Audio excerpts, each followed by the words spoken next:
Hello, ladies and gentlemen, and welcome to Just the Race today here for round 3 of our GR3 Season 4 Championship here at Laguna, Seca. My name is Lateral G, and I'm joined by... Savoy, how are you doing today? I'm doing quite good by Savoy, and as I said there in the intro, it's a little bit different what we've had today due to some of the connection issues we've had in Gran Turismo Sport.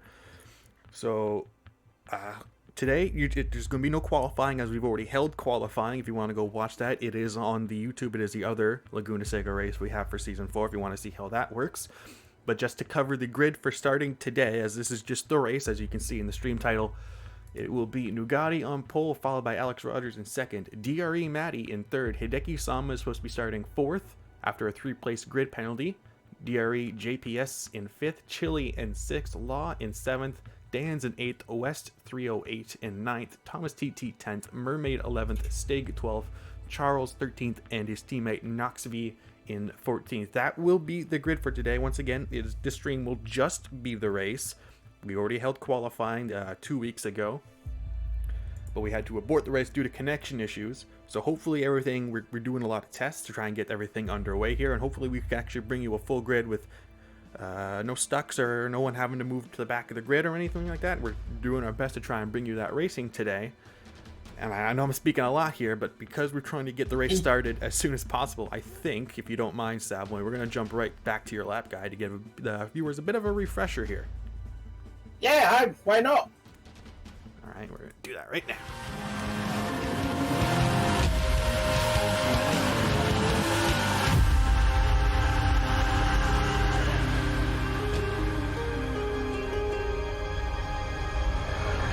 The third round of what has already been a roller coaster season heads us across the pond to America. Laguna Seca is host for the next round of the championship. 2.3 miles, there are a total of 11 corners. This is a real momentum circuit. There's a lot of corners that can catch you out. The only way to get a strong finish here is by being consistent and staying on the track. Let's take a look at a lap around Laguna.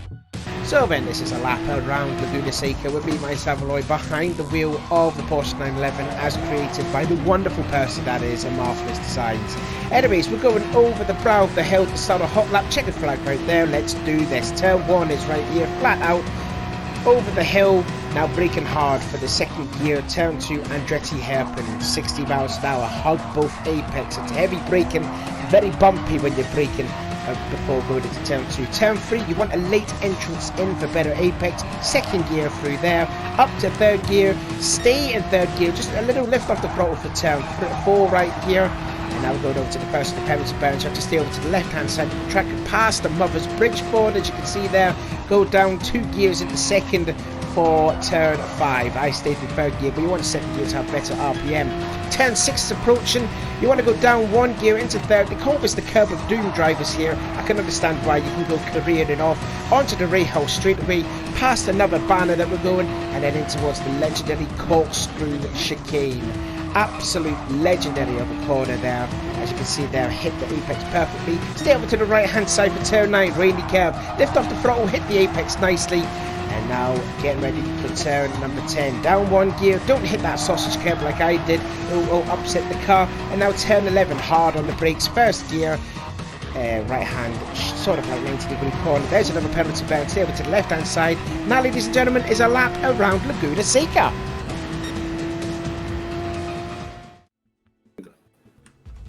Well, thank you, Sadler, for that wonderful lap around Laguna Seca. It looks like the chat definitely enjoyed it. Yay! Finally, it got some attention. Thank Fudge for that. Speaking of attention, normally we happen to have these race days at the same time we have our Lobby B and C race happening, but not today. So yeah. It's good to see a lot of the other drivers actually having the opportunity to watch this Lobby A race.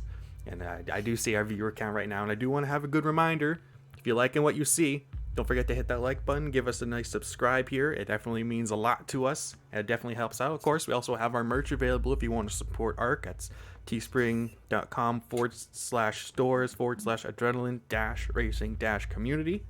So if you ever want to buy some merch, t-shirts, hoodies, mugs, stickers, all there for you. Definitely goes to help out the community, but hopefully we should get started here underway soon. We're going to do one more stuck check, and hopefully everything goes fine. We did have Hideki that was stuck on the grid, just that last stuck check. So hopefully he gets underway this time, because it would be his best starting position. Yes, he was supposed to be starting on the pole position, but then he got involved, I think it was in a qualifying incident, which got him a 3-place grid penalty for this race, which he put his Audi on the pole position, but then he had that 3 grid place penalty, so he's down to 4th. And if he gets stuck here again, then unfortunately he's going to go from 1st to 4th to 1-4 in 14th and dead last. So it'll be disappointing for Hideki because, like he says, it has been his best qualifying that he's ever done. So it'll be a shame though for Hideki to start last if his connection is not good. Well, hopefully we can get this started and underway soon so we can bring you a full grid of racing. The stewards and the admins in the Discord are doing an excellent job trying to figure out where these connection issues are coming in this Lobby A race between Charles and Hideki. So we're doing the best that we can to try and make sure the racing goes as smoothly as possible. And a big shout out to all the admins for doing everything that they can. So hopefully we get that underway momentarily. Once again, I'm going to go over the qualifying records. As we mentioned, it was Hideki that did have the pole position time, but the 3-place grid penalty did knock him down to 4th. He was on pole with a 120.7, and that promoted after the 3-place grid penalty Nugatti to pole position with a 120.8. And I believe you were looking quite a little bit there. Was that Nugatti's first ever pole position? Yep, first ever pole position for Nugatti. His best was a third, and that was back in Austria earlier this season. So he's beaten his best quality now, so that's good for Nugatti. Obviously disappointing for Hideki, but great for Nugatti. And also, with Nugatti being the championship lead, that's a big help too. Yeah, and looking at second place Alex Rogers, he only missed out on pole position after Hideki's grid place penalty by 0.02 of a second to Hideki, or Nugatti, excuse me. Yeah, I mean, qualifying was extremely close between the whole field that was in TNA. I think if I can remember correctly, I think it was like the gap between first and including Hideki with the time penalty, but, starting fourth. But for the gap between Nugatti's time to, was it Knoxville that was last? Knoxville? Or was it Charles? I can't remember. It was one of the Porsches. It was Knoxville. Knoxville. It was like less than 0.6 of a second. Mm-hmm. So, I mean, it was unbelievably competitive qualifying. Yeah, I believe it was, with if you count Hideki Islama's time, it would be probably roughly 0.6 between first and 14th, which is super close, especially on a track like this. Like a lap time here, a good lap time is, as we saw, like a good high 120 on qualifying pace. So when you compare the rest of the field is within that 0.6, that should make for a really close race around here. Yeah, it should be. It should be all nose to tail, considering how qualifying went. So I don't know if we can actually get this race going again. We may get to see an absolute deluge going into turn 1 at the Andretti hairpin, sorry. But hopefully it should be an exciting race, like it has been for the other 3 races, like at Bathurst and Monza. We can't forget Monza and the Red Bull Ring. That was also quite entertaining to watch too. Mm-hmm. Yeah, great job by just the Tier A drivers and everyone who's made it into the Lobby A race. They've done an excellent job to make these races, and the biggest thing is entertaining. Obviously, like if race is entertaining, no one's going to watch. And then if you compare it to real life, if no one's watching racing, then no one's going to sponsor people. But it's a great job by all these drivers just to have this close racing, and everyone's being very respectful. Everyone's giving each other room. It's just great to see.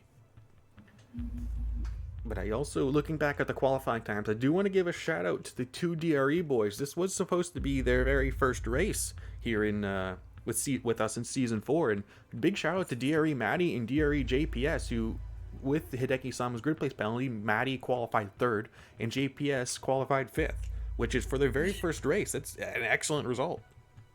Yeah, I think they were in the Lobby B, which I was watching in the qualifying, and they were just blitzing the Lobby B. I think as well as West too. He's another new guy that's in this, competing in this first team. Where's he starting again? He's a little bit lower down, isn't he? About like 9 for 10. Yeah, so I mean, still good effort though from West, considering how close qualifying was to be 9th place and only be, I don't know exactly how far he was away to pole position, like 4 attempts. That's still pretty good going though, to be starting 9th and be so little away from pole position. But yeah, DRE boys, Matty GPS, I'd say watch out for them. They could be a bit of a threat here. They could upset the apple cart, if you will, to this championship. Mm-hmm. And I definitely do want to give a shout out to West 308, because he was the best positioned Corvette in this race. He did better than the other teams who were actually teams running the Corvette in Mermaid, who qualified behind him in 11th. And I believe it was, his name is slipping my mind, but he was I don't know why I'm forgetting his name. I'm forgetting his name now, but we usually see him in the Scuderia Powerpuff car. Oh, Wise Guy. Wise Guy, yes. Wise Guy, who has been actually pretty much a powerhouse here this season, especially in that Corvette. And we saw him back in Lobby B. I believe he got a podium finish, if I'm not mistaken. So Yep, Monza, yep. Mm-hmm. So, like, he's been a powerhouse here, especially in that Corvette. But, I mean, shout out to West 308 for being the best position Corvette in qualifying, especially for his very first race. Yeah, and, as you said, first race, beating the likes of a more experienced team, Chevy drivers than Mermaid and, who's the other one? Stig. Mm-hmm. So, yeah, solid effort. Well, it looks like we'd had one more stuck check, and everyone seemed to be underway fine for that one. So fingers crossed that everything goes fine for the race start, as we get notification that the race will start in roughly 7 minutes here at the 3 p.m. my local time. I believe that would be I don't know what that is. 8 o'clock for you guys. There you go. So it's a 5-hour time difference between you and ours. So fingers crossed everything goes fine for the race start. Everything was fine at that stuck check, so fingers crossed everything is going good, and we could bring you a full lobby with everyone actually being able to race this time around. So I guess with the race now happening underway, and we have the qualifying times that we can see, what's your prediction for this race? Oh, it's a tricky one. Looking at the tyres that everyone's racing on, looks like the majority of them are starting on the mediums, except for the DRE boys. They're going for softs. So I don't know if that will pay dividends in the early part of the race. I don't really know. Negating, it's I don't know. I mean, I don't know if I can't really explain who's going to win this. Like Nugatti looks quick. Alex definitely having a lot of confidence after Bathurst last week. And then you got the DRE boys in there in the mix. You got Hideki up there. I think second place at the points. Is Dan sitting second after Bathurst? I can't mind. He's been a little bit struggling in qualified, so he's got to work his way up. It's going to be close. I think, as much as I'd love to see a fourth different winner in 4 races, I don't think it's going to happen. I think it's going to be either Nuggy or Alex that could possibly take this, unless I may probably be mistaken. Maybe Matty or JPS, who are going to be racing on the soft tyres at the start, may pull it off. But that's one thing. I'm going for either Nugatti or Alex. I'm going for 2. I don't want to go for 1. Well, I'm going to throw a bit of a wrench into the plan here. With Matty starting on the soft tires, and I believe he's in the FT1 and not the Supra, if I'm not mistaken. That FT1 is quick. He's quick around here, and he's only a few hundredths off of what Nugatti had on pole position. Starting on the soft tires, the rolling start into turn 1. If he can get that lead and build it and manage his fuel and tires excellently, I think Matty has a really good chance of possibly taking a win here. So we could see 4 different winners in 4 different races, and that'd be a great job for him, especially considering this would be his second ever race if he actually ended up racing Bathurst. I can't quite remember if he did or not, if he was in a lower lobby, but around here, that would be a great result.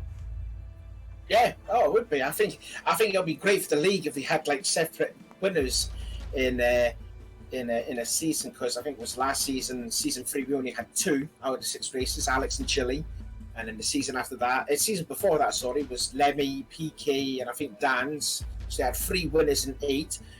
So already we've already equaled the amount of winners that won in season 2, and we've already beaten the amount of winners in season 3s. And this is technically, go back to the 3rd round, but this is really the 4th race of the season. So, I mean, we could be on for more records here if we could see a 4th different driver winning in 4 different races. I think that'd be amazing to see. It would be amazing to see. Excuse me, I want to have a look at here. But we said West was actually in the Corvette. I'm mistaken. He's actually in the Jaguar. So that's a big mistake for me. But great job getting the Jaguar to where it is. And we're actually getting the race underway here. Let's jump over to the race feed so we actually start you this race. Ladies and gentlemen, welcome to round 3 at Laguna Seca. We're going to get this one finally started here.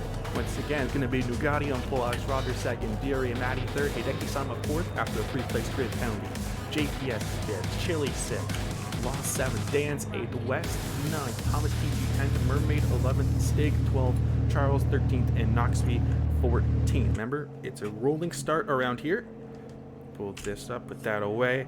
So you can see the lights come on. We're going to have drivers going underway here for a rolling start. And it looks like everyone's underway here. So we got we have a full grid for everyone here. So let's go over our grid for today. You see Nugatti, our pole setter. There's Alex Rogers in second with an updated livery to that Supra. There's DRE Matty with that actually really nice livery on that FT1. Hideki Sama starting in 4th with a new livery on his Audi RA with a Falcon Tire Red Bull livery. There's JPS and also an FT1. There's Chile, a man who I believe, if I'm correctly, here. He's currently sitting in 3rd place in the championship, so he's going to be one to watch out for. There's Law, who's currently sitting 7th in the Tier A championship. Dan's are currently sitting 2nd place in our Tier A championship, starting 8th, so he's going to have to try and improve his position here. There's West 308, a new driver to the championship. Thomas TT currently leading the way in Tier B. Then we have Mermaid, who's currently sitting in 8th in the Tier A championship. Stig, starting 12th, he's currently in 6th in the Tier A championship. Charles, who's currently, make sure I get his position right here. I don't happen to, he's 11th, excuse me. 11th, starting 13th, and then Knoxville, who's from Tier B, where he's sitting. He's currently sitting 2nd in the championship, 95 points behind Thomas TT, who's 1st place. So back to Nagati here, we see all the drivers warming their tires, and they're going to start to form up here. Yeah, just about saying about Noxie, I think it was a shame not to see Noxie race last week with the Senna tribute livery. It would have been nice to see it tonight, but unfortunately not going to happen. Anyway, so Nagati will bring the field on, double file, and then we are finally, after a 2-week wait, are about to get round 3 underway, and off they go. Nagati getting it set the pace, starting to be underway quite strong. Alex Rogers in 2nd, holding off Maddie in 3rd, and it's side by side. Looks like JPS will get advantage of Hideki Sama, so he'll fall back to 5th. Law up the inside of Chile, so looks like Law will gain a position here, looking farther back behind. We see some 2 wide actions. Looks like Chile's losing out quite heavily here. He might lose a position to Dan's as they go through turn 3 here. A little bit of side to side, maybe a little bit of contact, but they give each other lots of room. Still side by side between these two. Chile, Dan's has to back out of that one, and we see West trying to stay on the back of it. Mermaid up at the 10th, Thomas down to 11th. We see Stig in 12th, and then farther back behind. Everyone's still stationary. It looks like Tomo trying to go for a move up the inside of Mermaid. That was a great move for that, take that position back. And everyone else seems to be holding stationary here as they start the first lap around Laguna Seca. Everyone got round turn 1 cleanly. That's good to see, because considering how tight the turn 1 is, as Hideki had looks like he nearly had the sideways going into the corkscrew, as now he's going to lose a spot again. So Hideki starting 6th, gets it all wrong at the corkscrew, and what's happened to Manny? Manny's still down. I think he might have been contact with someone and let him by. I think he might have made contact with Hideki Sama, and he had to slow down to give the position back. I think that was what happened, but that allows a Constantina effect behind him as we see West trying to make his way by Dan's there. Oh, Tomo TT. Oh, there's Con. Oh, and Matty's gone off. Matty spun at the last turn. So let's get a replay what happened there with Thomas, because I saw Thomas slow down quite heavily. So we're on board with him here going through, I believe that's turn 10. So let's see what happens here. Thomas up the inside of Dan's, trying to go. Ooh, he gets a punt from behind, I think from Mermaid. So I think Mermaid ran into the back of him. So let's see if we can get that from Mermaid's point of view. We see him coming out of the corkscrew, going into turn 10. See Dan's and West side by side. Mermaid behind the inside of Tomo. And then back behind, yeah, Mermaid just runs into the back of Thomas, who runs into the back of Maddie. So Mermaid causing a bit of an incident there in the final corner. Pulls off the inside. He let Tomo by, but Maddie, the big loser and all that. Yeah, he's still down to maybe let Hideki go by after making contact, and now it's paid real dividends for him as he's all the way down to last. And that's a shame, because he started high up in this race. Was it not 3rd or 5th? I can't remember what it was exactly, but disappointing day already for Matty. It's still early in the race. He's only 7.5 seconds away from Mermaid, so we'll see what we can do, see if his progress is improving. Don't forget, he is on the soft tyres, so he will catch up. He will catch up to Mermaid quite quickly, but he's got to be doing qualifying laps all the way through. Just on board with JPS, he was all over the back of Alex Rogers in the Supra. But don't forget the DRE, JPS, both the DRE boys are on the soft tire while everyone else is on the medium. So we'll see if JPS can find his way by Alex Rogers. We head now to turn 3. There we see Law ahead of Chile back behind them. Hideki still in 6th place, so Hideki doing his best to try and hold on to his position where he can. Looking farther back behind, see a slow car. Let's see, it was Dan's. Dan's back in 13th. Oh, 2nd at the points. Dan's having an issue. Yeah, looked to be, that happened to be before the final corner. So something has happened to Dan's that caused him to lose a lot of time, but we missed it there. So Dan's, who's currently second in the championship, not having a good race so far. No, and he's on the medium tyres, so that's desperately disappointing for Dan. Although this, if he doesn't improve up from where he is, then it will probably count as a dropped score, like it was. Because I tell you what, Dan's just been, he hasn't really, over the last couple of weeks, he's been sort of struggling in that Mercedes. He didn't finish well at Bathurst, and here he is now, and down there in 13th place. It's not gone well here for Dan after winning at Monza. Charles, who's actually up into 9th place, so great job climbing up the ladder, just making his way by, keeping his nose clean as he tries to stick in the draft of Stig in front of him. We know just how powerful that Corvette is in a straight line, as we see Stig trying to hunt down his Swedish brother in 7th of West 308 in Jaguar. See what, Stig has made a good start up from 12th to 8th and West. You know, keep the Jag there looking good there in 7th place. So, see what, it's a very good debut there for West. It is. We see. Meanwhile, you're back up front with GPS. Alex Rogers had to go defensive into that corner to try and hold it off, but JP using his soft tires gets on the throttle earlier. They're side by side heading into turn 6. JPS goes through, and that's a great move. Yeah, that's not a place where you normally overtake there. You got to really make that stick, and he did there. Good pass there from GPS. So now he's going to set his sights on the leader Bugatti. And look at Law up in 4th place too. Law, the first of the Citroens. Oh, you're actually looking at a replay. So sorry, then my bad. I was looking at my screen. Yeah, just trying to look at a replay of that pass, because that's not normally a place where you pass someone, but if you're on a softer tire, it can work. You see Hideki-sama still trying to stick with the train in 6th place. There's West still in 7th. Actually, something has happened to Stig. Stig has fallen back to 12th place. Oh no, what has happened? I was surprised. I was about to give him. Oh, we missed it again. You know, we are not good at catching stuff, aren't we? No, but something happened to Stig. I just noticed that I believe it was Charles was up in that 8th place instead of Stig. So something might have happened between these two drivers. I'm not quite sure, or perhaps Stig made a mistake. The Corvette, I know the Corvettes are struggling around here. None of the drivers aren't too happy with how it feels around this track. So perhaps maybe a bit of an issue before going into the corkscrew. Maybe someone going wide at turn 6. Not quite sure. Fastest lap there set by DRE Matty all the way down in 14th place, 1:21.523. He's only 3 tenths off of Dan's. Like I said, Dan's is on the mediums versus Matty on the soft tyres, so Matty's got to get by Dan's in a hurry here. As we see Hideki side by side with Law in 6th, so Law lost a place to Chile. Oh, Chile's in.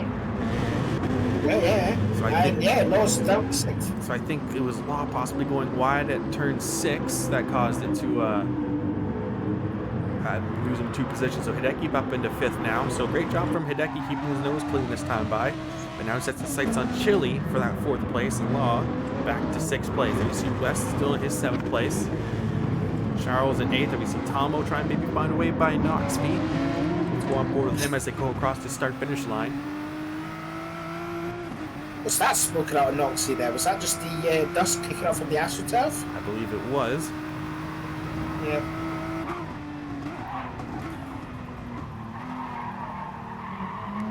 Knoxby wide entrance to the Andretti hairpin. And he's got a little bit 2 tyres on the gravel. Oh, and he kicks up more track, and he's missed the apex there. So Thomas, you know, these are 2 guys that are battling in the Group B Championship, isn't it? So here comes Thomas with a good full of head of steam. He tries to go to the outside. That's a scary one to make around turn 5. Can't quite get it done. Luckily, he's got no one behind him to capitalize on it. And sticks in behind Knox, but lost quite a bit of time. But battle there for the Group B Championship between Thomas and Knoxville. He gets a little sideways through turn 6 and then onto the Rahal Straight and then into the infamous corkscrew. Back at the front though, GPS has hunted down the 2.5 second lead Nugatti has had. He's within half a second now. So GPS on a mission here. See if he can take the lead from Nugatti here. Remember, he's on the soft tires, Nugatti on the medium. He's going to try and find a way by as we see Nugatti activating his turn signal. Perhaps going to let JPS go by here. Yes, he does. I think that's a smart strategy there from Nugatti. I don't know if you would notice that Dan's sitting second in the championship is nowhere near in where he is on his screen. So that's a bit of a smart strategy from Nugatti. If you're facing a guy who's quite clearly faster than you, then just let him by. No fake in the championship. You can also see that last lap there, GPS did set the fastest lap of the race. So we're into the 120s again, or the high 120s, I should say. And even looking back behind, he's already opened up over a half a second gap to a Nugatti. You can just how much time they gain on those soft tires. See Alex Rogers in third still. There's Chile in fourth, Hideki in fifth, but Hideki's within just about that half a second to Chile. So we might see something happen there in the next few laps. Law still in sixth, West in seventh, Charles in eighth, Knox in ninth, Tomo still in 10th, unable to find a way by, Mermaid in 11th.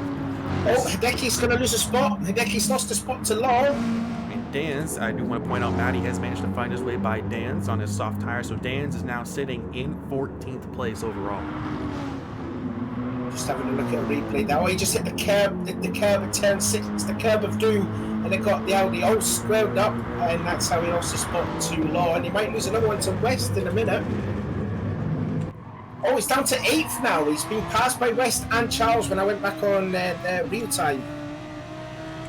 Let's see if I can grab a clip of that. Yep, just went wide, the exit there. Went wide again. But well held by him though. It's not easy to hold that Audi R8 straight, especially when you go off track. Yeah, he took a horrible line through turn 10 and turn 9, or the exit of really came and compromised him through turn 10, and that's how Charles managed to get by. But look at that, I tell you what, West in that Jaguar is slowly catching up on Law. I mean, this is I know we're only, 13 minutes into this race, but he's doing a fantastic job for a rookie. That he is, especially in the Jaguar. The other team, Team Michibueno, in the Jaguar haven't been too strong this season. We only usually see the one Jaguar in the field, and usually that it's towards the back of the field, not to be rude, but, I mean... Oh, Law's gone off at turn 6! Sorry to interrupt you, but he's at the curb of doom and into the tyre wall goes Law.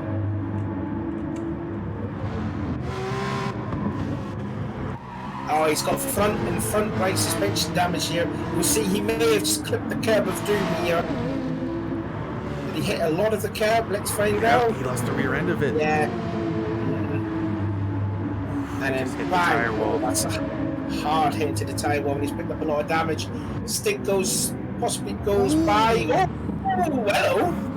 Possibly a little bit unsighted by Law there, but Stig manages to find a way by. A little minimal contact. Does he still happen to have that damage? No, it is cleared up. But he's already fallen back to 12th place, so it's going to be a hard recovery from Law here. Back at the front, JPS 1.8 seconds, 1.9 now over Nugatti in second. Alex Rogers 3 seconds behind in third. Chile up into fourth. West in fifth. Charles in sixth. So great job from Charles going from 13th up to 6th place in his first stint.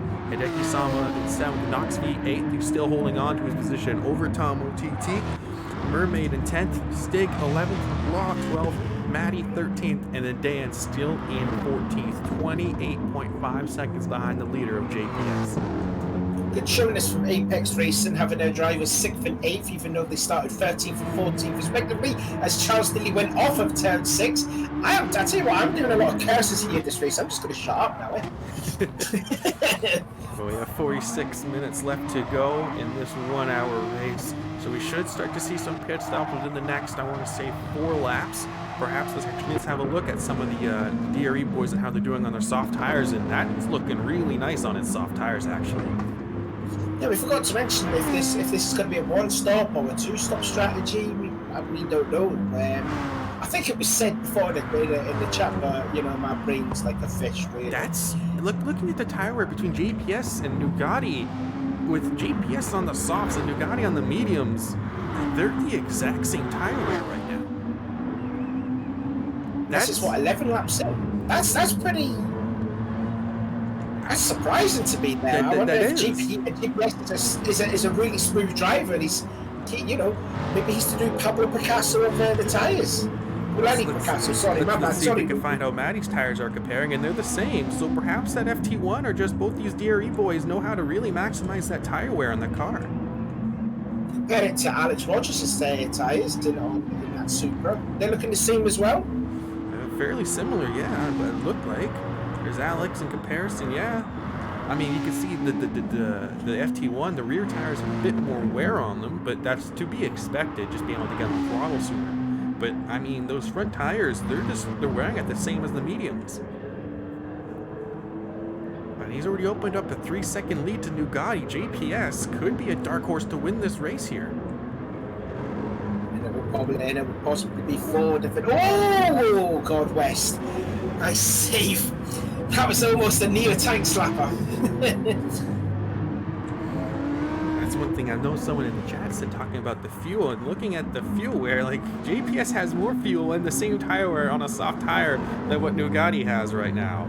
That's like JPS could be a dark horse to win this race. In all seriousness. I think that's pretty much confirmed that this will be a one-stop strategy during the race. I'm just noticing how Thomas has passed Knoxville, so Thomas up to 8th place. That will be pivotal for his Group B championship as he's ahead of his fellow championship contender. And they're starting to close up on Hideki in that Audi, just shy of 2 seconds away is Thomas from Hideki. The rest of the field, see if there's any other close battles. It looks like Stig is trying to close up to the back of Mermaid here. He's just outside of a second for that 10th place, and then we see Law still battling with them in that 12th block. And we see Maddie trying to close up to the back of them as well on his soft tires, but we can just see, you can see the damage to the back of that car from that. I believe it was the second lap there, or the end of the first lap. And Dan still 5.3 seconds behind and actually dropping back in 14th. This is most definitely going to be a drop for Dan's to come the championship. Yeah, most definitely. Seems to be struggling around that Mercedes stars. I'm seeing Mermaid nearly went off at Rainy Curve. Got a battle there between the teammates, Mermaid versus Knoxville, and Law's also there. Pick up the pieces of them to make contact, which I hope they don't, because that's the number one rule in motorsport. Never take out your teammate, but Stig looks hungry for that 10th place. When Mermaid let him by, it just happens. Seems like Stig is going to be a bit faster here, but Mermaid will actually go defensive, so no team orders here. You took the words out of my mouth. Here comes Stiggy on the outside, Andretti. Not going to do it. Mermaid's going to hold station into that 10th place. I tell you what, this is probably a first here. Inter-team battle here. I think this is a first that we've seen this season. And if they're not careful, Alon's going to catch both of them and find a way about both of them, and then they're going to have to worry about Maddie even behind them. Definitely seems like Stig is in the faster car here over Mermaid, but he can't seem to find a way by. Yeah, Stig's more in a rhythm than what Mermaid was. I just noticed Mermaid nearly went off at that corner there a lap ago, and that's what made Stig catch up to him. So out of the two of them drivers, Stiggy's the most confident of the two Chevys, so he gets it nearly sideways on the middle of the corkscrew. Looks like there's a close battle here. It looks like Charles is slowly starting to catch up to the back of West here for 5th place. With Charles, like once again, starting from 13th on the grid up to 6th. Great result for him so far, but they still have the pit stops left to go. On which the majority of the drivers will go onto the soft tyres and the DRE boys will go to the mediums. So that's going to play into the hands of the drivers that started on the soft tyres. What GPS needs to do is build up a huge lead, come out of the pit lane and try and just stabilise that lead when Nugatti and Alex and Novak will be on the softs. So Thomas TT is now just outside or within a second of Hideki Sama now for 7th place. So the lone Nissan GTR in this race, doing his best to try and gain as much time as he can on Hideki in front of him. Looks like Stig has actually finally managed to find a way by Mermaid for that 10th spot, but that allows Mermaid to fall into the clutches of Law here, and he might lose another 2 positions once you consider Maddie's actually in this fight. I've just noticed here that Dan has already made his first pit stop. So Dan's now gone on to the soft tyres. He pitted in on lap 12, it says here, because he did a 135. So yeah, Dan's was the first to make a pit stop. Obviously not really confident on those medium tyres. We saw Chile try to do the same strategy at Monza, and it came back to bite him at the end of the race. So if Dan isn't careful, or if he goes for a 2-stop, he's got to be real careful. He sees Thomas also making his pit stop, following his So possibly this could be a 2-stop strategy race then. If for some drivers, yes, it very well could be. So let's see what Tomo does. Is he going to come? No fuel in the car. He stays on the mediums. So it does seem to be a 2-stop strategy for Thomas and possibly Dan's here. Let's see what tires Dan's is on. He's on the soft. Dan's on the soft. He's on the soft, so he's using the set.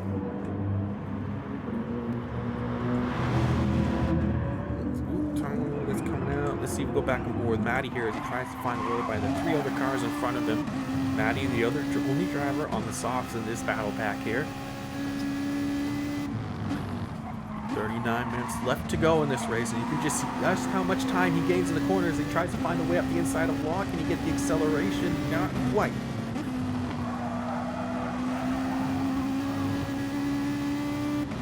It's got a good run going into corkscrew. The outside, not going to be able to find a way by there. Oh, Mermaid. He went off then. Oh, hold on to him, Matty. He's going to start to feel the rear tires start to break away from him at this point. He's got to be careful, though. His tires are still faster than everyone else on their mediums. And there goes Law into the pit lane. So Law's making his stop, so he might go for a 2-stop strategy as well. Look at the gap with the leader in Bugatti right now. It's 4.6 seconds. Actually seems to be... No, he's growing a little bit. It fell for a little bit there. So almost 5 seconds between JPS and Bugatti. We have Alex Rogers still in 3rd, Chile in 4th. Then we have West and Charles in 5th and 6th. They're very close. West has to be careful not to go too wide there. That's going to allow Charles to pull right up to the back. Hideki is still in 7th after Tom made his pit stop, not having anyone to worry about behind him. Knox in 8th, Stig into 9th. And there we can see Mermaid and Matty still battling for that 10th place. Well, it looks like to be Stiggy's pulled away from his teammate. Yeah, Hasn't he? Yeah. Looks like he has, yeah.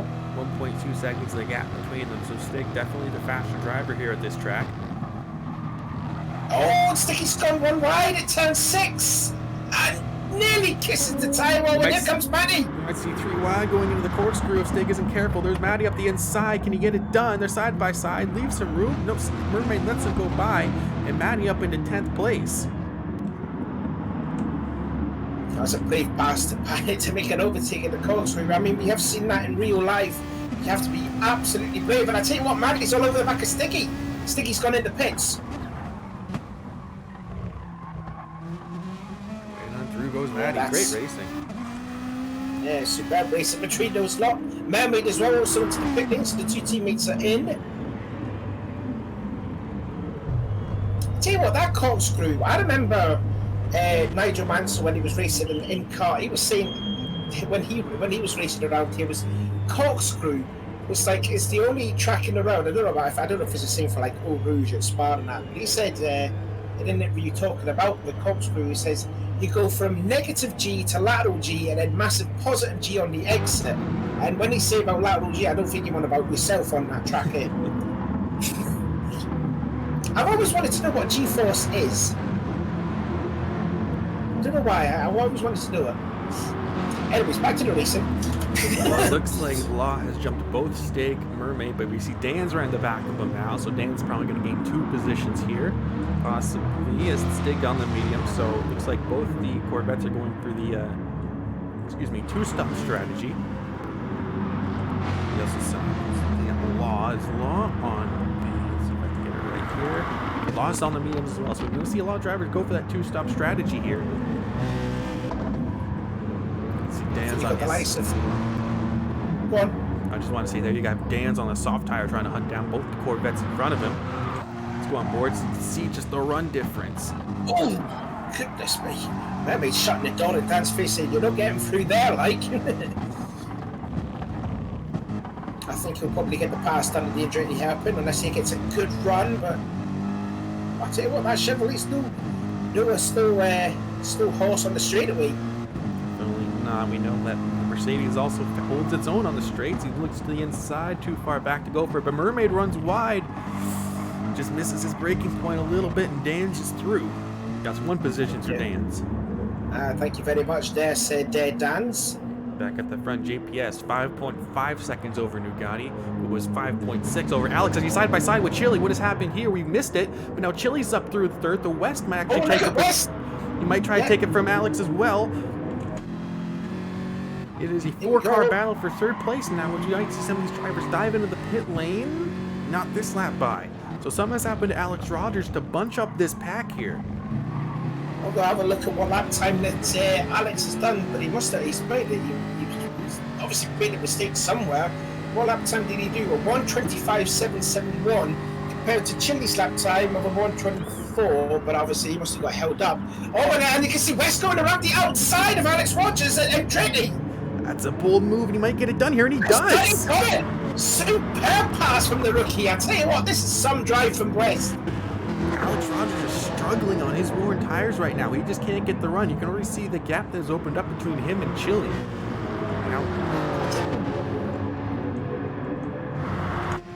I tell you what, if you're a rookie in this championship, I think to me the first of all is you've got to earn respect of the other races. What West just did there was probably earned a lot of racers' respect there. Watching that pass, that was incredible.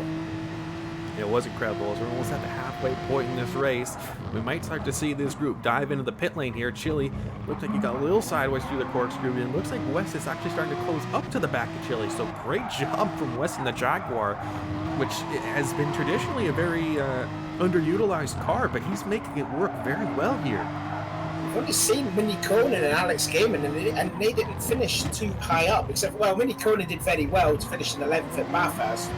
Considering that Jaguar is not really the fastest on straight line speed here, there isn't really any long straight race here. So I mean, it could play into the hands of the Jags, the Porsches, and you can see that already. The Jags in 4th, the Porsche in 6th, Porsche's in 8th place.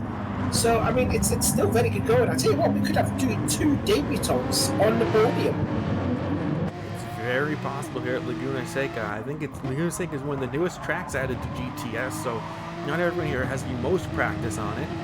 So that might be a downfall for some of these drivers, not getting as much practice time on necessarily this track as we have also the delayed race. So everyone's focused on practicing Bathurst and now coming into this. So I don't think there's been too many practice lobbies open up for this. So especially with the round 5 being at Interlagos, some of these drivers might be a little bit out of practice here.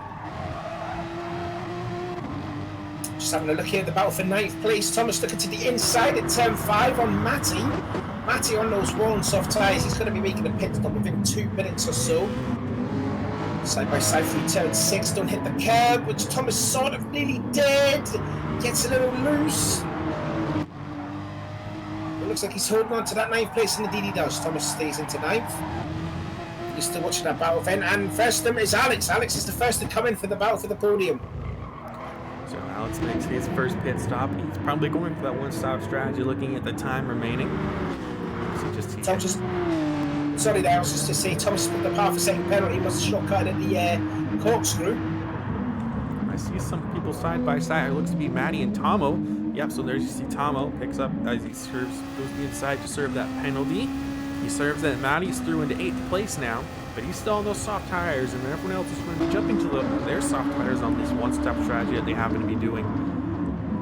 He might lose some positions here, but he's done a great job, especially after that last corner, turn 1 incident, up into 8th place so far. West is really closing up on Chile. Half a second now. There's West from Chile.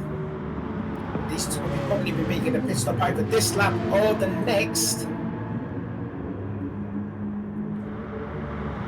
Losing a lot of time to Bugatti though. He's opened up 8 seconds over both over this group, and even JPS almost has 7 seconds over Bugatti.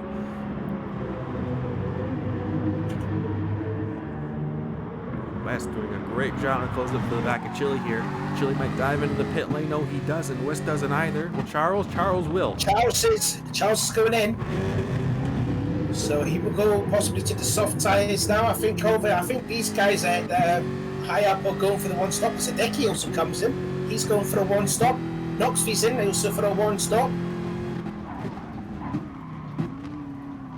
And Matty as well. Chile trying his best to stay out as long as he can in that Citroen. Almost the reverse of what we saw at the Monza race, where he pitted very early trying to go for the huge undercut, and in the end of the race he lost a lot of positions as his tires were just too worn. And he might be trying to go for the slightly a bit of a reverse strategy here, stay out as long as he can on the mediums, but he has to be careful he doesn't lose too much time with the overcut. Yeah, I think it's possibly the right time here to make a pit stop. West sticking 2 tyres on the kit litter. Not lost a lot of time through turn 5 on the straightaway. Now onto the Rahal straight they go. Just trying to have a look at the. I saw some side by side on the map there. Looks like he does come Leaders out. in the pits. Leaders in the pit lane. So let's see what he does. He's got 37% fuel, so he's definitely used more fuel than it seems everyone else has around him. So let's see what he does. It looks like Nugatti. He stayed out. Nugatti stays out. Let's see what Matty does. Chile and West are staying out. So the JPS had about a 7.1 second lead over Nugatti. So that's when they do the switch now. So JPS will go to the mediums and Nugatti will go on to the soft tyres. So the gap between JPS to Nugatti, whenever he comes out, is... He's just leaving the pit lane now. It's about 11-12 seconds. So it's, what, about roughly 19 seconds when you make a pit stop? Or the time difference? Yeah, but then with Nugatti staying out longer, he's probably got to put more fuel in his car. So this could favor JPS here. Everyone in front of him still has to make their pit stop, but they do have to go to the soft tires. So while JPS will be able to get the position from the pit stop, he might not be able to hold it coming in the race. There's only 28 minutes left in the race. Tombo has made his pit stop and he's up into 5th place so far, but he's going for the 2-stop strategy. See Alex Rogers in 6th. He's on the softs though, so he's probably going for the 1-stop. Charles is now on the softs as well, so he's also probably going for the 1-stop, but Tombo's on the 2-stop. Nugatti is staying out for another lap. I think West has just come in. West has come into the pit lane. That's a smart move, trying to undercut Chile. Looking at Nugatti's fuel load, he's almost at 25% fuel and his tire's looking pretty bad at this point, but he's still gaining a lot of time over Chile. It's 8.3 now. Yeah, I don't know about Nugatti. He should have probably made a pit stop this lap by. I don't know if doing it a couple more laps is going to help, but you know, he'll be on the soft tyres. He'll be faster than GPS. It's just, you know, he's not going to have a bit more time to try and catch up to GPS or maybe try and pass him. The gap between GPS to Nugatti is down to nearly 11 seconds, so in that perspective alone, Nugatti's lost a second. I saw someone in chat mention something happened to Stig, and he's all the way back in 14th now, 4 seconds behind Mermaid. It looked to be something happened in T2, perhaps a mistake. I'm not quite sure what happened. Doesn't look like there's any damage to that car. Maybe a little bit to the rear, but that might have been the first lap incident. Well, his last lap there was a 134, and he nearly gets it loose on turn 3. His last lap was a 134.231 compared to the 122.2 that he did the previous lap. So, yeah, Stig made a massive mistake. I don't know. Possibly might be turn 6. Chile comes in. That's just a reaction for West, I'd imagine. I'm guessing Nugatti's staying out again. He is staying out. He's trying to push that car as far as it can. I mean, in fairness, he has 10 seconds currently over 2nd place and actually seems to be gaining time. What are his lap times compared to JPS right now? Well, Nugatti's last lap was a 123.1. JPS's last lap was a 122.4. The previous lap was a 124. Oh, that was when he came out of the pits. My apologies. But yeah, you know, JPS is 7 tenths quicker than Nugatti. Again, he's losing that time. And as I said, I think it's about 19 seconds. So at this rate, Nugatti could be a lot worse for wear behind JPS than before when JPS made that pit stop. Battle going on for 3rd place though. Rogers all over the back to Tomo. Tomo on a new set of mediums. Alex on a set of softs. Thomas is going for a 2-stop strategy, so Alex just, you know, you just play a smart game here. Trying to wait for an opening, perhaps force Tomo into a mistake. So he head up now towards the corkscrew turn. Nugatti's in. Nugatti finally makes his pit stop. I think it's probably 2 laps too late though. I think he needed to put in a lap after JPS made his pit stop, but you know, we'll see. We know how quick Nugatti is.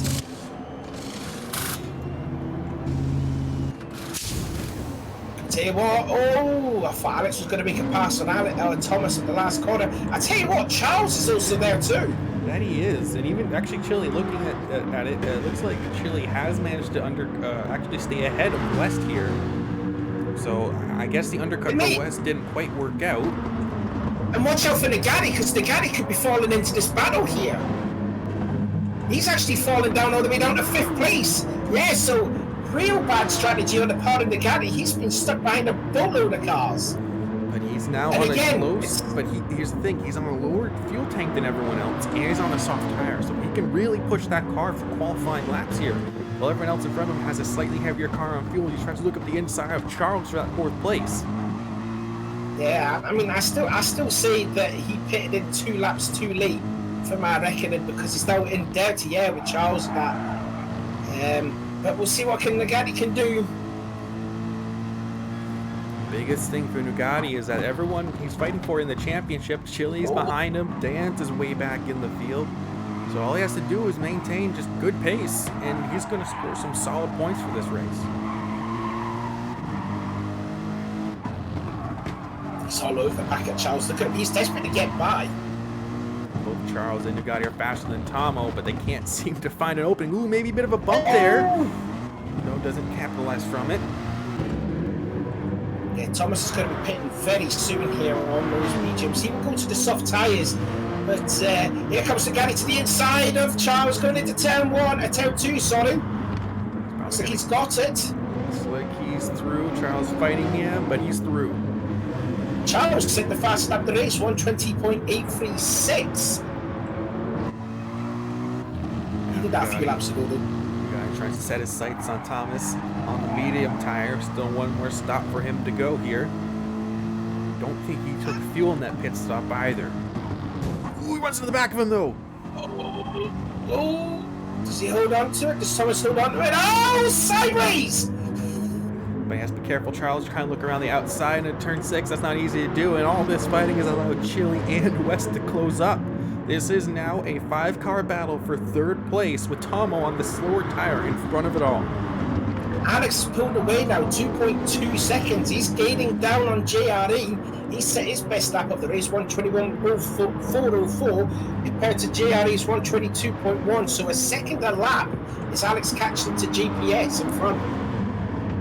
Nagati's got up to 3rd. There was a bit of a touch there. Looks like Tomo tries to go into the pit lane. As we see Chile up the inside of Charles, and it looks like West might be trying to go with him here on the exit. So Charles might actually lose 2 positions here because of that bit of a bump that we had between him and Tomo. So we can get a replay of what happened here. On board with Charles, he tries to fight up the inside of Tomo. There is a bit of a touch. Oh. Yeah, there wasn't a lot of room, though, for stick a Porsche in there, and Thomas was like, okay, I'm getting out of this battle. You can sort it out. Probably the wisest choice, considering he was the guy that was starting to struggle on those tyres. So Nugatti has nice clean air in 3rd place. He's going to set his sights on Alex Rogers. 21.5 minutes remaining here, as now it's a 3-car battle for 4th place between Chile, West, and Charles. The front though, JPS 10-second lead over Alex Rogers in 2nd. He's got 2.7 over Nugatti, then 2 seconds to Chile in 4th. That's West, and then Charles all in the battle pack. Then we have Wong in 7th. Hideki, ooh, bit of a strange thing from Hideki there. We saw him go to the inside of the track. That's not normal, and we see Dan right behind him. I think he must have went off at turn 6, all side by side through turn 5. Worked his way by Law, but what happened here? Did he just the rear end break out? Yeah, the AstroTurf happened. Managed to hold it, just barely though.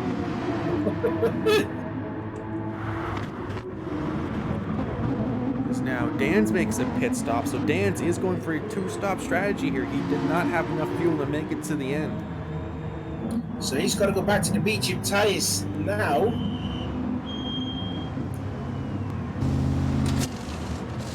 I think the 2-stop strategy is the right call here. I'll admit Dan was in a bad position on track, so he had to try something drastic to try and gain positions, but all in all, he's way back in 14th right now. Nagati is now set the fastest lap of the race, 1:20.783. He is catching Alex, but not that much though. More importantly though, Alex's gap down to GPS is less than 10 seconds now, actually down to less than 9.5 seconds now.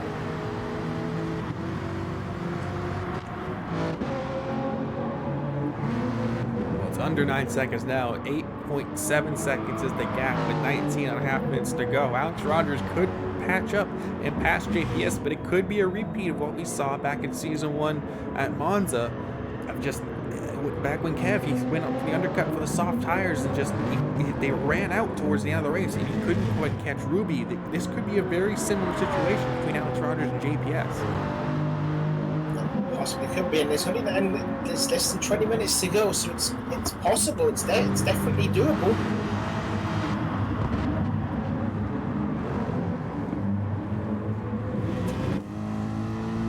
He seems to be closing up ever so much behind Alex here. Just a tenth every few corners. Just checking on our last lap. Bugatti's last lap pace was a 1:20.885.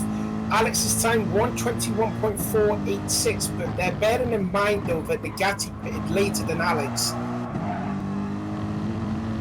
Even between Bugatti and JPS, the gap is 9.8 now. So the gap between Bugatti and the leader is falling. But he's going to have to be almost two. I'm trying to do some simple math here. He's got to be way faster than possibly like half a second a lap here at this rate. By my calculations. Anyway, it's nearly down less than 8 seconds between GPS to Alex. Oh, West has picked up a penalty. West has picked up a one-second penalty. I'm guessing he must have shortcutted the corkscrew or made a mistake. Just having a look at a replay. Yeah, he put all four wheels past the curb. That's a 1 second penalty. That's a disappointment there for West. And he has got to slow it down and it will allow Charles to get by. There he goes. There goes the Porsche. And up to 5th place goes the Porsche. So Law comes in to make his second stop. Gary Matty up in the 9th place on his set of medium tires, but losing time to Knoxville, it seems, who's on the soft set.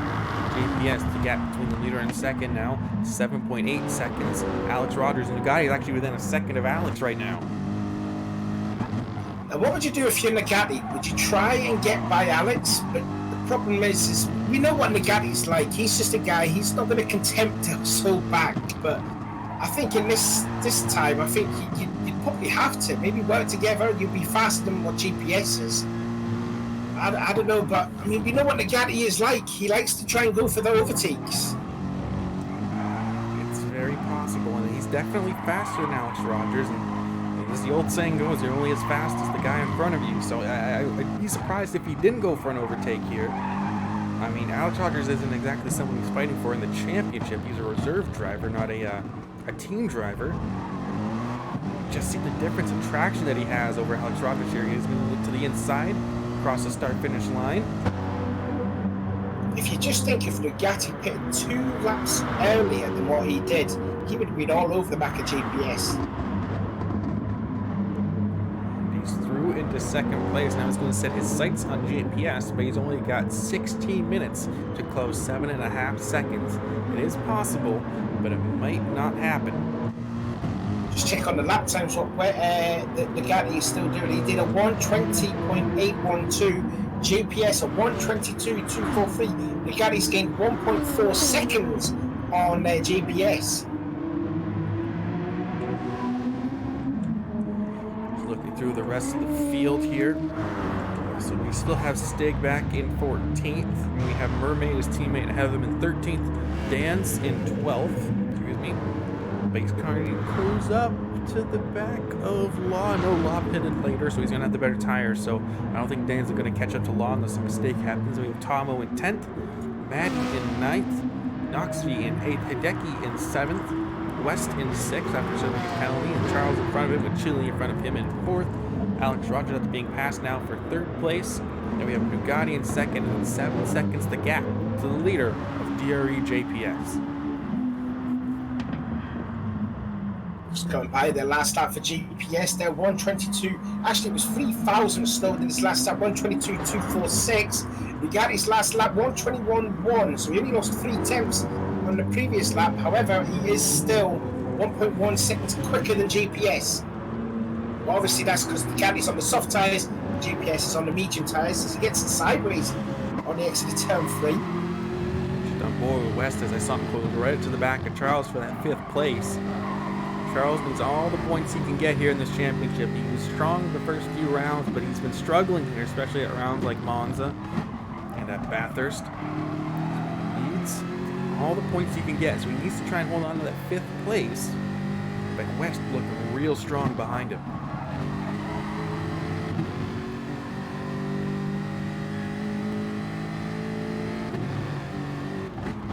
Corkscrew, you can just see the difference in braking as Charles goes a little wide. That's going to give West an opportunity here. You can see the differing lines. West trying to get a run on the exit of the corner. Charles parks his car right on the apex and holds on to it. Yeah, I think Charles's 5th place is under severe threat from that Jaguar. I tell you what, this is still a great showing this from West, even though he's running top 6. If he'd still do driver of the day, he'd be my candidate anyways. He's wanting that top 5, doesn't he? He's wanting it. Trying to go around the outside once again. He made it work earlier in the race. Can he get it done again? It looks like he might. I think he might. Going to be close. Will Charles give him room on the exit? Not quite. Good defensive driver there from Charles. Charles knows how to race around this track. Remember, we saw him win that race at, in the Mazda touring cars by some inspired tyre strategy. But DM knows how to race around this track, and it looks like he knows how to defend this track too, or defend this position. It's just the difference in the brakes between Charles and West there. West on a believe. Is he on a newer set of tires over Charles? Have a quick look-see. He is.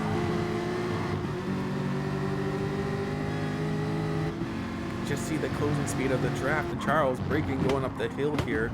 Once again, through the corkscrew, West trying to take just a slightly wider line to carry more speed through the corner. This has got a better apex for the gradient curve. But he's looking a little further back than Charles. He's trying to gain his momentum after picking up a penalty a couple of laps ago. Oh, that was a bit of contact. Thought there was. Oh, gets way wide off the final turn. Up using the draft, going into T2, close to the inside, could be from a ways back, thinks better of it. He's going to try that outside move again, but no, not this time. Oh, but I think he's lost a bit of time. I think he might be pushing his tires a little bit too hard the last few laps, as now has to be a little bit careful not to wear them too much so we can have another go later on in the race. Gap between GPS and the Gatti, 3.8 seconds with 11 minutes to go. Interestingly, Alex Rogers hasn't fallen that far off the back of Ducati here. He's still within 3 seconds. And even Chile is back behind him by only 2.1 seconds. So I think Chile's actually slowly catching up to them. Yeah, Chile's been the fastest driver then between himself and Alex. He is slowly gaining. 1:22.1 was his last lap, was Chile. Alex's last lap, 1:22.3. So Alex is not really struggling, not really performing with those soft tyres, but it's Chile's soft tyres on the Citroen is.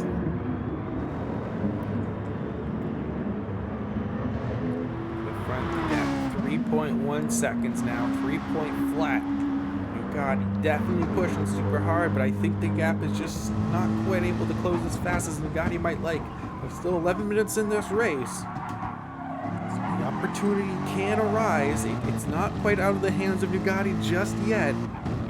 Oh, sorry to interrupt you. Matty nearly went off at turn 10, and now Thomas, who just set his best lap, the last lap, is starting to catch up on Matty. Matty has done the medium tyres compared to Thomas's softs, so we could see an overtake going on there for 9th place. We're back on board with West. Closed up real close to the back of Charles through turn 2. You can see just how much later West is braking over Charles here. You'd think normally the Porsche is known for its handling capabilities and its braking, but West is just able to brake so much later in the Jaguar than what Charles is. It's surprising because I don't know how much the Jag's brakes are, if it's good or not, but I know for a fact racing in that Porsche in Season 1, the Porsche brakes are very good. But it just seems to be, Charles made a mistake then. But no, it just seems to me, it looks like the Jaguar's braking is a lot more better than the Porsches to me. The front though, 2.4 seconds between Bugatti and JPS, 9.5 minutes remaining. Alex Rogers 4 seconds behind Chili, now within 2 seconds of Alex for third place. And then it's Charles and then West still battling for 5th behind them. Hideki Sama in 7th, Knoxville in 8th, Matty in 9th, still with Tomo all over the back of him for that 9th spot. We have Law, if I press the right button here, in 11th, Dan still in 12th, Mermaid 13th, and Stig in 14th. Tell you what, the last time we saw Dan's this low down in the field was back in season 3, race 1 at Kyoto when he drove the Ford Mustang. He really struggled around there.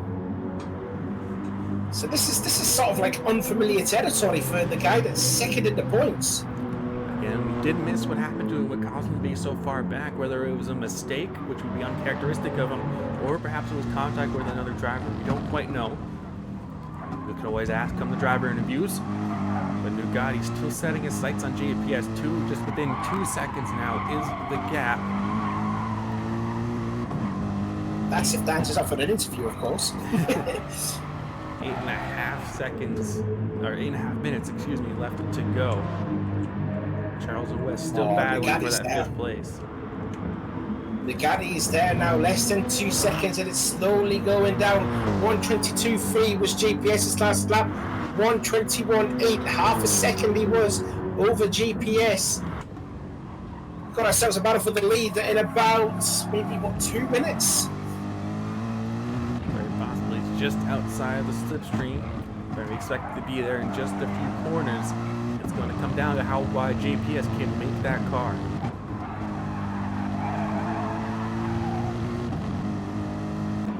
0.6 seconds now. Nugati starting to pull away from Alex Rogers in 3rd and starting slowly falling into the clutches of Chili behind him. I just saw these two real close again. Once again, this battle for 5th still raging on. West having a small lip to the inside. Turn 5, not quite able to go for it. Back to the lead now, 1.5 seconds between 1st and 2nd. Looking a bit for their fuel. I don't know if GPS has got enough to go to the end of this race. I'm looking at Nugati's fuel and he looks good to go, but I'm a little bit concerned for GPS's fuel. It's definitely a lot lower than Nugati's fuel tank, I know that. Oh, we're going to have a grandstand finish here, Lado. Oh, here we go. Quite close. He lost a bit of time that last lap there, but actually closing up still. He's just outside of 1 second to GPS, 7 minutes left to go. Nugati on the soft tire, GPS on the mediums. Both are heavily moored at this point.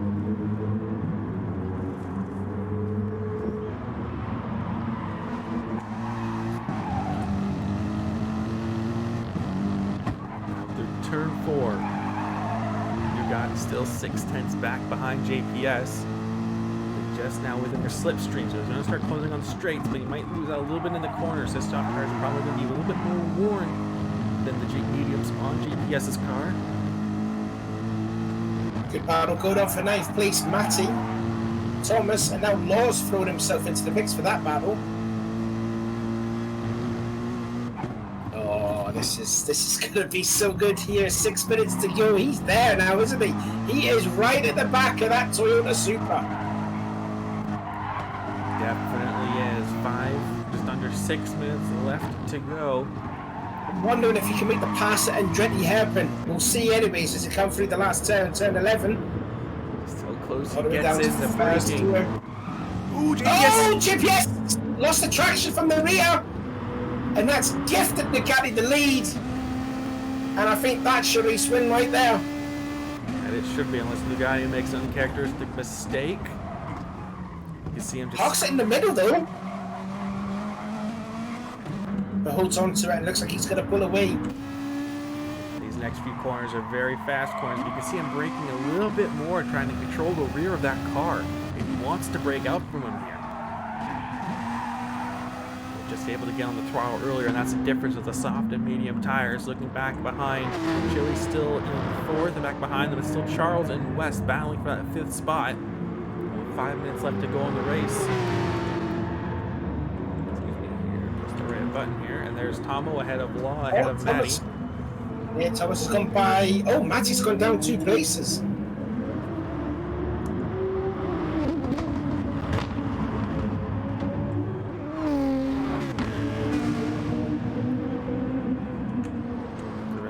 field. Still, look at West, still all over the back of Charles. Charles doing an excellent job to hold him back behind. Charles must have got tips off the gatekeeper himself to how to defend his position. Tell you what, this is a serious amount of pressure that Charles is getting off of West, and for him to hold on to that 5th place is still pretty impressive. It is, and you just see how much later he's breaking in that Jag. Both drivers getting a little bit swirly. Synchronized sideways. See the draft here. Might try to go for the outside once again. Charles holds the inside. He's made it work before, but he didn't work last time. And Charles breaking a little bit later into turn 1, goes wide to cut him off. Yeah, Charles parked his car in the middle of the track so he didn't allow West to try and keep it around the outside, which then for West will have the inside for turn 3 and holds off 5th place again. So Charles again, extraordinary defending. He's a little bit wide there. He's got to lose him a little bit of time, but he's still in the slipstream. Chile just ahead of them in 4th, but the more they fight, the more they lose at the back of Chile.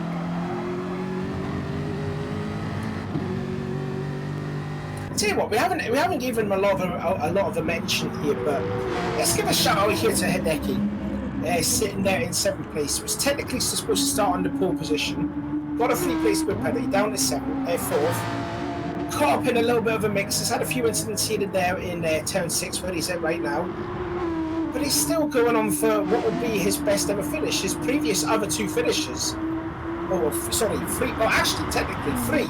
He has had 2 14ths and a 13th, so this will be by far his best finish of his Tier 8 career.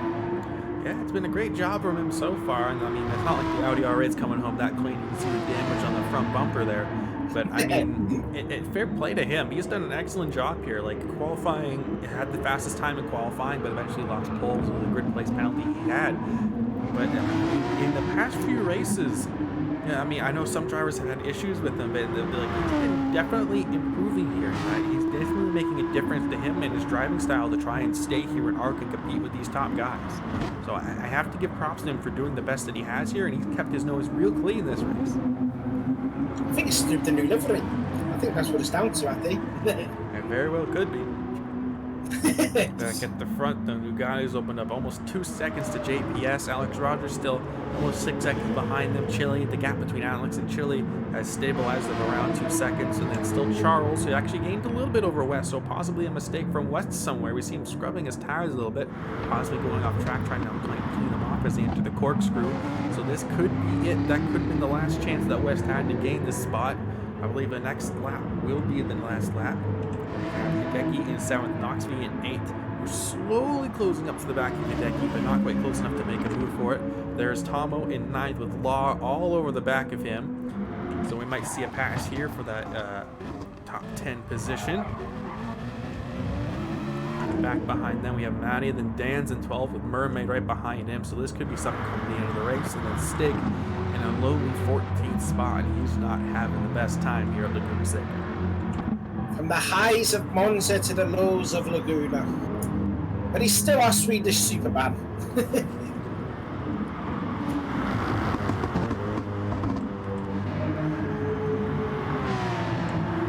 This will be the last lap of the race. Mermaid has a late lunge on Dan's at turn 11.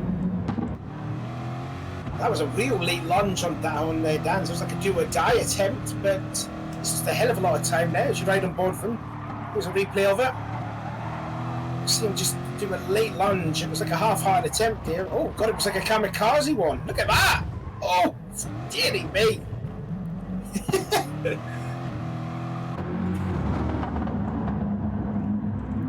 Still that battle going on for that nice spot between Law and Tomo. This is the last lap.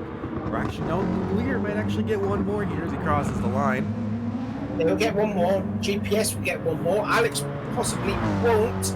So Alex will come across the line first, but third overall. Tell you what, Chile closed up a hell of a lot on Alex.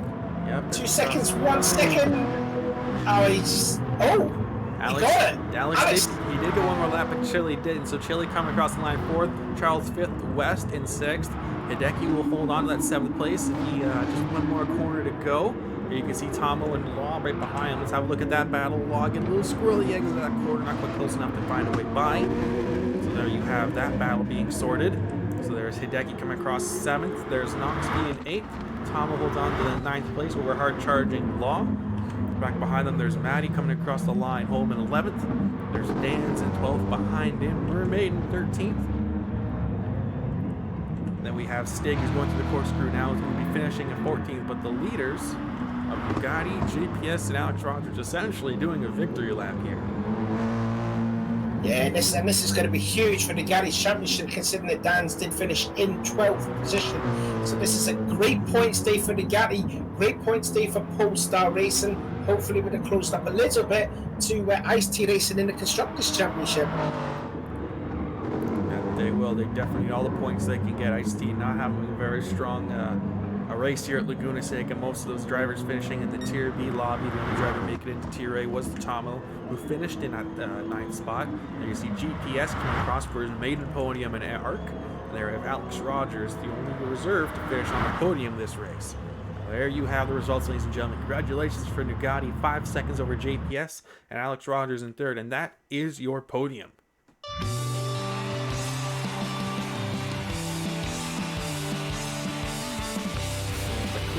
The guy pole position, fastest lap, and kept his nose clean the entire race. Great job from him, as we're going to bring up the race results for Lobby A. There you have it. Nugatti total time of 1 hour, 1 minute, and 14 seconds. Your winner. JPS in 2nd in his FT1. Alex Rogers in 3rd for in his Supra. There we have Chili in 4th.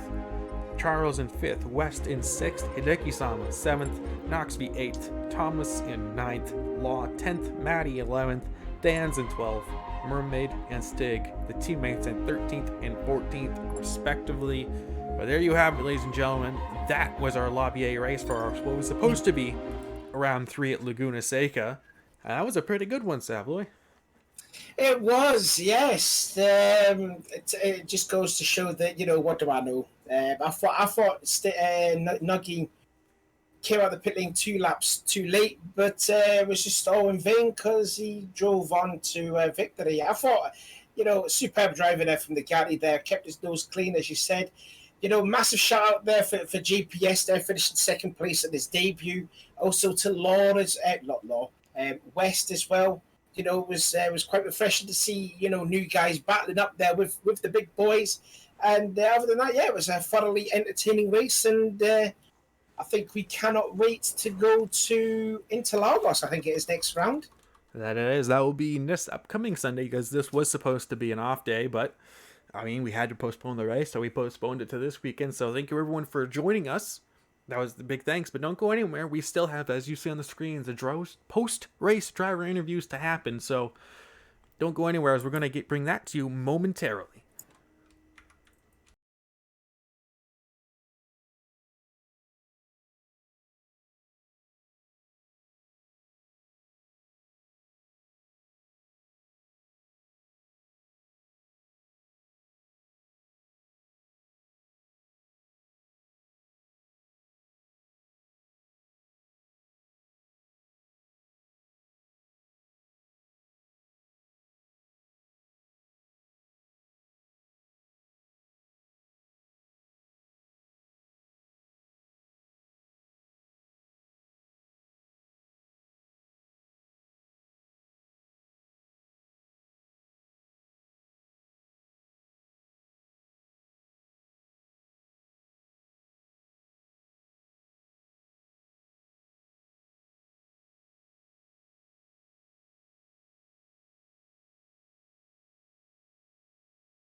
Okay, ladies and gentlemen, we are here for our driver interviews. Let's go and ask our race winner today, Nugatti. Nugatti, an excellent race from you. Thank you. I believe, if I'm not mistaken, that makes your very second win here in ARC, and I believe our very first repeat race winner of Season 4. Yes, indeed. I mean, you had a very excellent race. What was going through your mind in that first stint when you had JPS build that gap in that first stint, but then you had to claw it back in that second stint? What was your strategy going on there? Um, yeah, I was thinking. I everything went to plan. I think. I let JPS past. Didn't want to waste any time. Um, and when he pitted, I saw he had like 7% more fuel than me. I got a little bit worried then, but I knew I had the pace to catch him up when I came onto the softs. Now, on commentary, we noticed you pitted later than everyone else on the track. What was your strategy behind saving your pit stop for that long? Yeah, it was basically just managing my tires. That was basically it. Just try to use the mediums as long as possible, and yeah, it worked out pretty well, I think. So yeah. Right. Well, you had a fairly clean race out there. You had the fastest lap. You qualified on the pole position, which actually is your very first pole position here in ARC. So the next round, I believe it's this upcoming Sunday, is Interlagos. How are you looking forward to that round? I'm looking forward to that one as well. But yeah, I think the slipstream is gonna be more advantageous there. So I think it's gonna be way closer. But I think it's a strong track for me as well and the team. So yeah, we'll see. All right. Well, congratulations on your race win today, and thank you for joining us. Thank you. All right, let's move on to the man who finished third place on the podium, Alex Rogers. Alex, a good race from you today.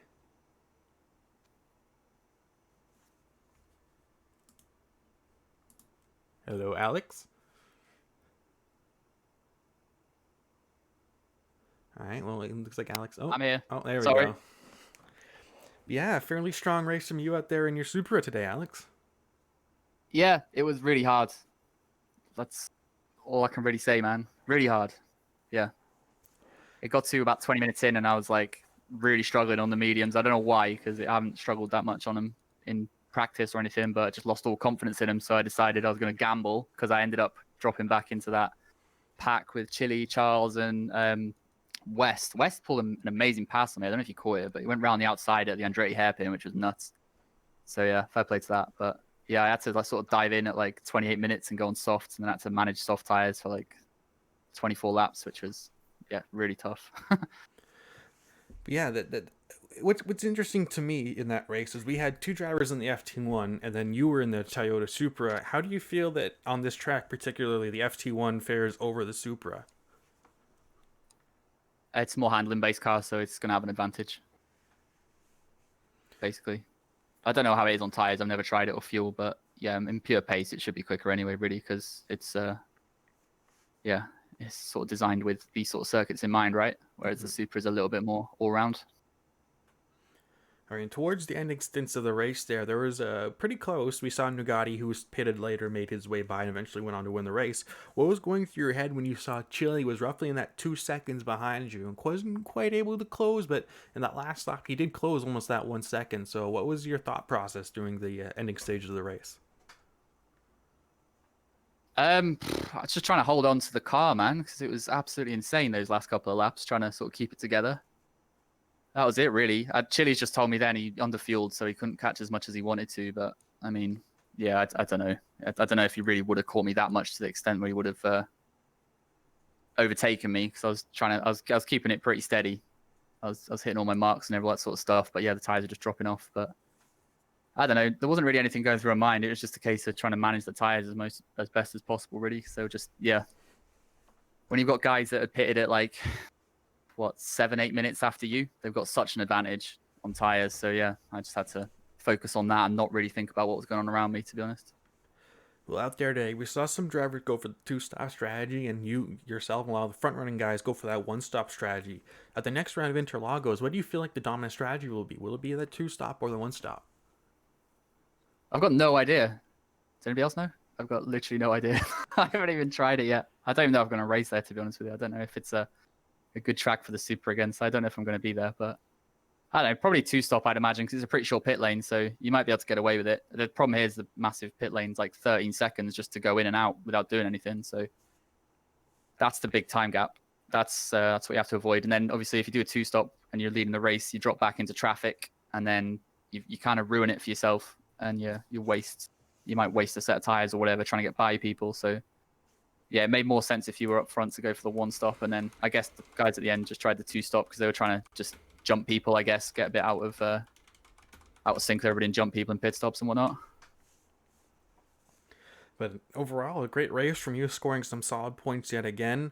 Almost trying to hold on to that Season 3 championship a little bit, but Nugatti's definitely making it hard for you.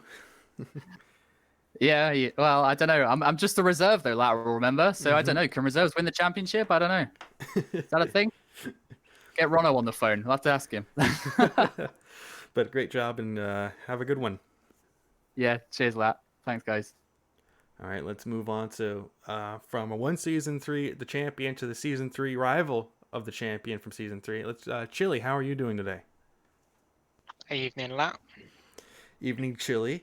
One thing I do want to ask, just to kind of get out of the way, these past few rounds, we've seen some different pit strategies from you. Like at Monza, you did the really early stop, and we felt maybe you left this stop a little bit late towards the end of the race this time around. What's your strategy this season with these differing pit stops from what you see everyone else doing? There is no strategy. It's I sort of just throw the dice and then see what happens. Nah, this one was just purely a case of I was aiming to do a two stop originally, and then in a practice I did earlier today, I realised the one stop was quicker. The problem was that in that one stop that I did earlier today, I spent too long on the softs and they just died, and I didn't know what the optimal point of the softs were, so I just pretty much again I was learning as I went, so I pitted at a random point I thought was okay on the mediums and just went with it, to be honest. Round here the Citroen on its rear tires, they were just killing them. Down the corkscrew was the most terrifying thing I think I've ever done, so I had to just be safe. Well, you were on for a very good result today, trying to close up to the back of Alex Rogers there for most of it. What was going through your head as you were really trying to close up to him, but I believe you said he said that you underfueled a little bit there and you weren't quite able to close up as much as you would have liked. Yeah, so basically, again, just through sheer lack of practice on the one stop, I thought I could make it on 55% fuel. Turns out I needed 60, and that was enough for a lap where I had literally the second stint I was in fuel mix 2. I have to admit, I jumped into another call with my mates who were watching the stream. So they shout out to them because they did all the maths that I needed to know and calculate how much fuel I needed. So I don't think without them, I don't think I would have actually made it to the end. Rather annoyingly, obviously, I didn't make it to the final lap, so all of that fuel saving was in vain, to be honest. But yeah, I think had I had the opportunity to go for Alex at the end, I would have gone for it. There would have been a banzai move somewhere, probably. Well, other than your points to Nugatti, who ended up winning this race, you scored some very solid points over Dan's today, who had a fairly poor race, finishing outside the top 10. So, I mean, you're only 39 points back from the championship leader. Do you feel in the next few races you have a really good chance of perhaps catching up to Nugatti and perhaps beating him for the championship? So him in that Mercedes is an impossible combo to beat, to be honest. The nearest I got was Red Bull, and he even then he was still pretty much perfect as he was. Interlagos is going to be interesting. I've never driven the Citroen around there, so I don't know how it's going to fare. So who knows on that one. Brands I hate, so that's not going to be a fun race for me. And then the other tracks, Spa, obviously, it's great to go back there after last season because I have unfinished business there, because I do think I would have actually challenged Alex for that had I not had just a really scruffy race on my behalf. So there's definitely an opportunity to beat him. and I don't think I'm that far away enough from him that it wouldn't be possible. But I need him to have probably one or two more like iffy races where he finishes like 5th or 6th, and then I'll definitely be in there. All right, well, congratulations out there on your top 5 finish today, and we hope to see you in the top 5 for the rest of the season and make that championship battle real close. I'll try. Cheers, lad. All right, let's move on to the other Citroen driver, but for a different team, Law226. How are you doing? Hello, how you doing? I'm doing quite good myself, Law. Earlier on in the race, you were within that top 5 for a lot of it, but then you had that one incident at the exit of turn 6. Can you explain to us what happened to you there? Yeah, I just clipped the curb, and I was trying to catch up to, I think it was Chile in front, and yeah, I just clipped the curb, and I was trying to keep the car out of the wall, and I thought even if I skim the wall, it's okay. You only lose like 2 or 3 seconds, and I just managed to find the one bit of the wall that completely stops your car. Like I went to 0, and I thought, right, that's it. So yeah, I had to actually reverse out of the wall and then go back. And by the time I came out, I was like 12th. And yeah, it's disappointing to make those mistakes because, as you said, I was running pretty well. Like I had a pretty good start. I overtook Chile, and then yeah, I was just kind of like holding my own. I think Hideki and one of the Danish race, the Dutch Racing League fellas. I think that they had a bit of a coming together, and so they let me through, and I was 4th, and I was thinking happy days, and then that happened. So it is what it is. I mean, in the last race at Bathurst, I was, I mean, I got punted off from a lag incident, and then so it's like, and I was doing okay there. So it's just like little mistakes that are kind of coming in, which is quite frustrating because I could do a lot better than that. But it was okay to recover to 10th, I think. It was a very good recovery, but another thing I want to ask you is you were one of the few drivers on track to actually go for that 2-stop strategy over the 1-stop. What was your thinking behind, or your reasoning behind that strategy difference? The only reason is that my tire degradation and like my ability to look after my tires is kind of hampered by that I'm using the pad, and just around Laguna, it's really quite difficult, I think, to keep your tires in better nick. And I mean, maybe I probably could have done it, but I felt like, especially after doing the mistake, you might as well give it a go. Like if I pit, I've got clear air in front of me, and that's exactly what happened. I pit on lap 15, and I did an incredibly solid medium stint, and I had virtually no traffic the entire time, so I was doing 22s, which is really good. But yeah, and then towards the end, I was really, really fast. My final stint on the softs was really, really good. But yeah, I just came up with Thomas, and his car is a literal boat. It's just impossible to pass it. But yeah, it's what it is, Yeah, another thing I did want to ask you was in that battle you had between Tomo there at the end. You were super close, but you couldn't find a way by. What do you feel like the difference between you and him were at that point? Because you were both on that 2-stop strategy. Was he on the softs at the end, or was he on mediums? I think he was on the softs at the end. Right, okay. He might have pitted before me because he was really struggling. I mean, it's just the straight line speed of the GTR versus the kind of deficiency of the Citroen. Like I would have got him on the straight easily, but he just pulls like 3/10 on the straight. I wanted to keep it clean. I didn't want to dive bomb into the corkscrew or something like that. I could have, but I didn't want to. I wanted to keep it clean. So risk adverse, perhaps. All right. But I actually did. I finished the race with like or 2 laps of fuel remaining, so I probably overfueled, so I probably wouldn't have even been having that battle, but oh well. All right, well, thank you for your interview today, and good luck at next round at Interlagos. Yep, thank you very much. All right, now let's move on to one of the rookies to the championship. We have him here. DRA Matty, are you here? Yes, I'm here. All right, Matty, it was a great start to your championship adventure here. You had a very solid race, already up from into the top 14 to make it into Lobby A. You had a bit of an incident there at the start, though. What was your point of view for what happened there going into the final turn of lap 1? Yeah, it happened really a lot in the first lap. Made a little mistake of my own. The turn before the corkscrew. I went a little bit wide, went off track. Yeah, then I lost a lot of time. Yeah, a lot happened there. Yeah, then the last corner, yeah, I got pumped in the back. I don't know really what happened. I didn't see anything yet, but yeah, nothing that I couldn't do in the last turn. I went off, and yeah, I was last back then. So yeah, it was fighting back to the front, but yeah, that was a little bit difficult. And fight back towards the front you did. As you mentioned, you went off and lost a lot of time to the drivers that went by for that front corner, but you did an excellent job to work yourself up into, I believe it was, I'm trying to remember my name. I want to say you did a great job to fight yourself into, you was either 11th, if I'm not mistaken. Yeah, yes. Eventually, I finished 11th, but yeah, I thought I think I could have finished at the ninth place, but yeah,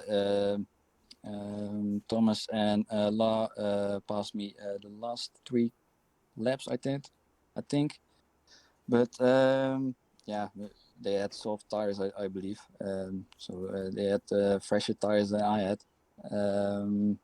Yeah, the pace was really good actually after the incidents. Yeah, the pace was there, but yeah, I was so far behind. I cannot climb really back up anymore. I mean, if you what was supposed to be your very first race and then in the GR3 championship, you and your teammate GPS had an excellent result in qualifying. What do you feel going forward? Do you feel like this is something you actually feel like you want to continue in, or is this just a one-time thing for you? Do you feel yourself perhaps participating in other events here in ARC? Yeah, of course, Abdul. I mean, this is the first really yeah, ARC race we did. We did in the past. We did the team versus team. Yeah, debuted on Fuji a couple of months ago. That went also very good. Yeah, that hyped us a little bit, and yeah, we're seeking some competition, and I think we're gonna find it here by ARC. So yeah, I don't think there is. Yeah, I think we're gonna compete by ARC. Looking in the future if we can win something. Um, yeah, let's see. Well, maybe based on the pace of you and your teammates have, we always love to have you. It makes the races far more interesting. Do you think we could see you perhaps at the next round in Interlagos? Interlagos is one of the favorite tracks of myself. So yeah, you see definitely you see me there. All right. Well, thank you for joining us, and we hope to get to see you in many other races in the future. Yes, cheers, guys. All right, ladies and gentlemen, that will conclude our driver interviews for today. Once again, thank you for joining us, and we are sorry that we had to split the round 3 race up here at Laguna Seca into 2 different videos. We just had to work within our means, but big shout out to the admin staff here at ARC for doing everything they can to try and sort out the connection issues between drivers. So, once again, sorry that we've had to do this, but we hope you were able to enjoy the race here today. Do want to remind you to follow us on our social media if you want to upkeep with ARC and any of the points that we do post. We have our Twitter page at ARC_PS4. We post pictures from the races. We update the points. We even host other little things. I mean, they're out there from time to time. So be sure to follow us if you want to keep updated. And if you don't quite feel ready to subscribe. But speaking of subscribing, if you enjoyed the race that you saw today, please do feel free to subscribe and maybe hit that like button. It helps grow the channel. We've had a lot of people enjoying ARC, and I wouldn't be surprised if it's from people seeing these videos or just our drivers are recommending other people to the ARC Discord and our community here. So if you do enjoy what you do like what you see here, please do hit those buttons. It means a lot to us and really helps us grow.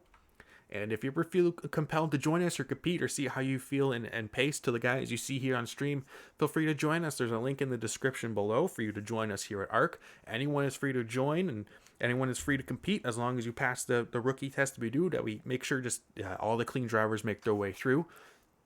It helps grow our community if you feel free to join, and anyone and everyone is welcome. We host other things from small lobbies like people doing laps on the Nürburgring to our big championships like this. So don't feel too scared if you don't want to necessarily race a championship.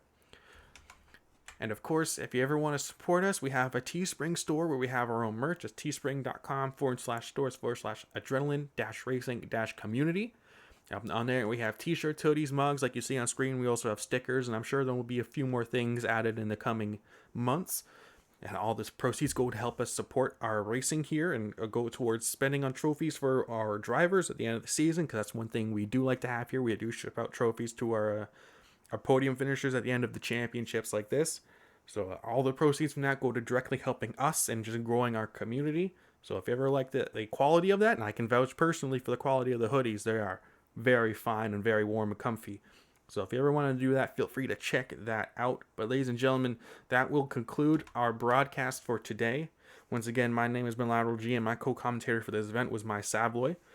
If you enjoyed the event, once again, just hit the like button and subscribe. But that will bring a close to our round 3 here at Laguna Seca. Don't forget to join us next weekend for what was supposed to be round 5 of the ARC GR3 Championship Series at Interlagos. So, ladies and gentlemen, my name, once again, has been Lateral G. Thank you for watching, and don't forget to keep racing.